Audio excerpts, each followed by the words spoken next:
I've never felt more creatively alive, yet it feels like the world is collapsing.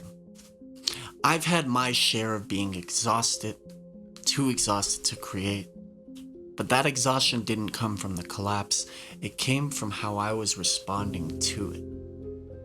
Let me explain. Why create when it feels like the world is collapsing? How do you make when it feels like no one cares? And why should I contribute to the surplus of creations growing every day? I know these questions all too well. I let them hold me back for way too long. And in its first month, 2026 has been a difficult year for humanity, to say the least. But in times like this, creation is what matters the most. It's what humans are born to do. And if we are going to build a better world, we have to create within the broken one first. Balance. Since I was a kid, I have felt that our way of life is unnatural. Now, I'm not saying that everything unnatural is wrong. What I am saying is everything in life requires balance. And in our current way of living, we are very unbalanced. We live in a world that is deeply lacking spiritual knowledge and inundated with material standards. I learned balance growing up in the Rocky Mountains of Colorado. The sounds of nature are what raised me and trained my ears. I spent my youth exploring the trees and the rocky peaks of the mountains that surrounded my town. But every year that I grew older, the winters grew shorter. The snow came less, all while the economy kept growing. I felt something very wrong, very young. The beetle kill that ravaged our forests was like a first warning from Mother Nature that she was in deep pain.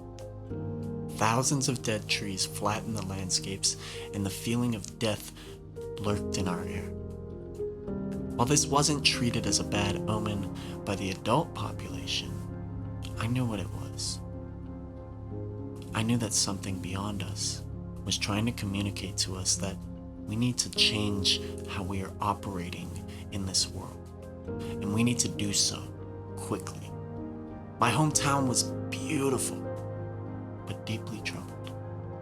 I didn't understand these issues as a kid, but I could feel them. That feeling is what kept me going, and it kept me coming back to art, to what made me happy. I grew up observing extremes, but art always pulled me back. As an adult reflecting on my youth, I am so grateful for the rare experiences I was given. I wouldn't trade it for anything, and it's what makes my art my own. No one can create like me, just like no one can create like you. And that's not just a feel-good platitude, that's a responsibility. Art as testimony. I've felt the weight of creating art for as long as I've done it. There is a duty you take on when you step into the role of the artist. A duty to reflect your reality as authentically and unapologetically as you possibly can. That's why I find it difficult to separate art from the artist. Because at the end of the day, that art serves as a representation of some emotion that artist was feeling. It's a direct reflection of how they think and how they see the world. If that wasn't the case, that art probably wouldn't be considered very good. Art that attempts to mimic other art has trouble standing on its own. Influence is significant, especially in music, but influence is there to shape a unique perspective, not to replace it entirely. With that being said, I believe art is testimony. Art is meant to shape culture and move people to think differently. Rick Rubin says, "To live as an artist is a way of being in the world, a way of perceiving, a practice of paying attention, refining our sensitivity to tune into the more subtle notes. Attention is the practice." I didn't fully understand this until I started making hip-hop.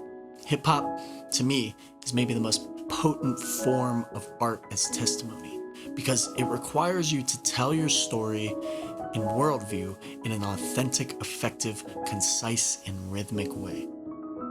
So what's the difference between expression and testimony?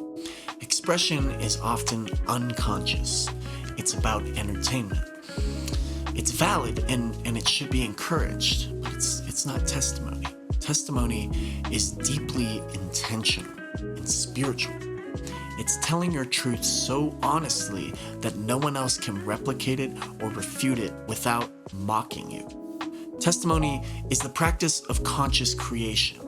It's the understanding that every contribution of art you put out must mean something deeply to you in order for it to be taken seriously. That's what the most successful and timeless artists understand their work to be. I'm here to observe the world and the nature of things, then express that observation as beautifully as I possibly can. The beetle kill was an early sign to me that the earth is in pain. It likely shaped much of why I make the way I do. And if I personally stay silent, I would not be able to go on living. Staying silent hands my power to the people already hoarding it. And if I remain silent, all the people I could have inspired to speak out will remain silent too. And that's the weight. That's the duty. That's why I keep creating, even when it feels like the world is collapsing. In practice. Last weekend I performed a show with the Mile High Hip Hop crew. I woke up that morning excited, but I could sense something was wrong. I reached for my phone, opened Instagram, and the first video on my feed was Alex Pretti getting shot in the back. This video kept me in bed longer than I usually stayed. I had to understand what happened. And the more I learned, the more my fear for this coming collapse grew. I was physically frozen, but wanted to crawl out of my skin at the same time. The thought of canceling crossed my mind, but it was brief, of course. I knew in my heart, the show must go on. I believed getting on that stage and getting support from my friends would heal this fear more than anything else could.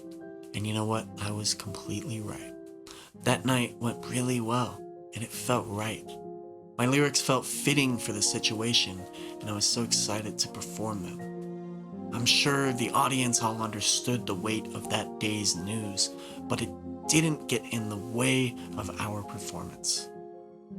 I felt more invigorated to give the best performance I could because I know why I make art, and I present it to the world for a reason. Part of that knowing is that it is a form of protest and resistance, and on a day like that, it's crucial we protest and resist in the ways we know how to. After the show, I saw it in everyone's faces. We all felt a little less weight on our shoulders and a little more confidence to carry into the week ahead. That show was healing for everyone involved, and it was important that we did it for that reason. And that's what creation does. It doesn't erase the horror, but it gives you a way to keep moving through it. Conscious creation. Here's what I've learned. I'm only exhausted when I'm working within the status quo. I'm only exhausted when I'm giving my labor away with little return. I'm only exhausted when I have to work a job I hate for more hours in a week than I'm able to work on the things I love. Currently, I'm not very exhausted because I'm creating consciously with intention and conviction. The difference between being exhausted from the world and being exhausted because you're creating unconsciously within it lies in your attention and your intention. You are always creating, just like you are always consuming. It's just a matter of how aware you are while you're doing those things. If you're constantly consuming low quality, thoughtless entertainment, your output is going to look that way too. If you consume acclaimed books and listen to great music and watch good movies, you will be more intentional and meaningful with your output. Being exhausted from the world means you're pointing your attention at the wrong things. Being exhausted from creating unconsciously means you're not being intentional with how you operate.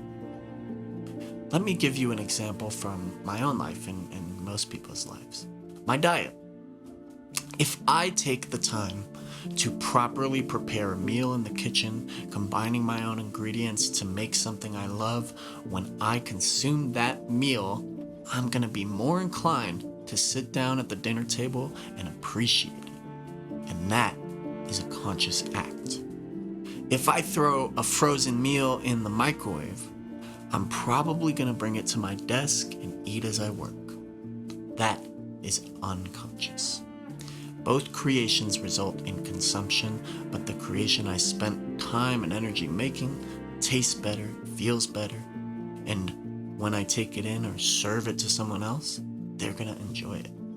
The creation I barely paid attention to when I made it, it might taste fine, but it's not going to fulfill me in the same ways. It's always going to taste slightly unnatural, and it's always going to taste the exact same. This applies to everything. Your relationships, your work, your art, your politics. Your creation feeds your consumption. Your consumption feeds your creation. This is the Ouroboros of life. Speaking of politics, this week something clicked for me. I've been making videos that directly apply to my view of the world and my politics because I believe criticism is often the best way to sharpen your skills. So sharing my political ideology online is meant to sharpen it. What I continually notice from right-wing reactionaries is that they love to point the fingers at the left. But when I take away the oxygen from that argument, they change their tune. Here's a good example. A guy in the comments said, leftists are trash. We have a little back and forth, and he just kept pointing his fingers at the left. I don't take the bait. I ignore his sweeping false generalizations and continue to bring it back to the conversation at hand. Eventually, I attach an image of Nicholas Lakoff's Pyramid of Capitalism and state plainly, we need to stop pointing fingers at who's to our left and who's to our right and start pointing fingers at who is on top, making our conditions so bad. The interaction ended with a leftist hater saying, I agree, top versus bottom is a better way to put it, and I respect that. That is the proof right there. The old version of me would have argued about how wrong he was. I might have even used the same tactics he was using on me. But now, I step back and assess where that person is coming from, then simplify where I'm coming from so they can understand it better, and it works. When you engage and create consciously, you stop wasting time and energy fighting battles that don't matter. Then you start building something real and you move more authentically. Daily growth. So how do I apply these ideas to my life? One way is with a habit tracker. Every day, I track what I'm doing, ensuring my habits result in progress and growth for myself and my career. My daily baseline is simple. Post once a day, advance a long-form video, work on music, and complete a leverage action, such as reaching out to collaborators, bookers, or industry people.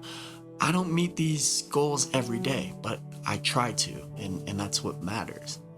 It's simple, but I don't make art because I need the world to see it. I make art because it's all I am driven by and all I have a desire to do. I post every day to stay visible and within the conversation, but my art is for me first. The art that I show to the world is the art that I feel represents me, or more precisely, that period of my life best. It's the ideas I want to leave behind, and the more I put out, the easier it is for me to create new things and grow and become a better artist. Urgency often fuels me, but art is the form. The urgency can tell me what to say, but testimony is why I say it. The art may portray that urgency, but it's not the reason I create. I know that if the message is unclear, it won't be conveyed. So like I said, art is testimony. It's a representation of the artist's life or perspective, even when it's selfless, especially so. I show up because it's what I do naturally. I create with intention because it makes my life better. I show up because it's all I know to do. Still no harvest on these skills I have sown. I try my hardest and still I'm unknown.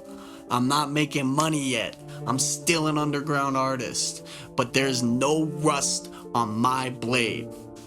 And if you're watching this and you need motivation to change how you create in this world, this is for you.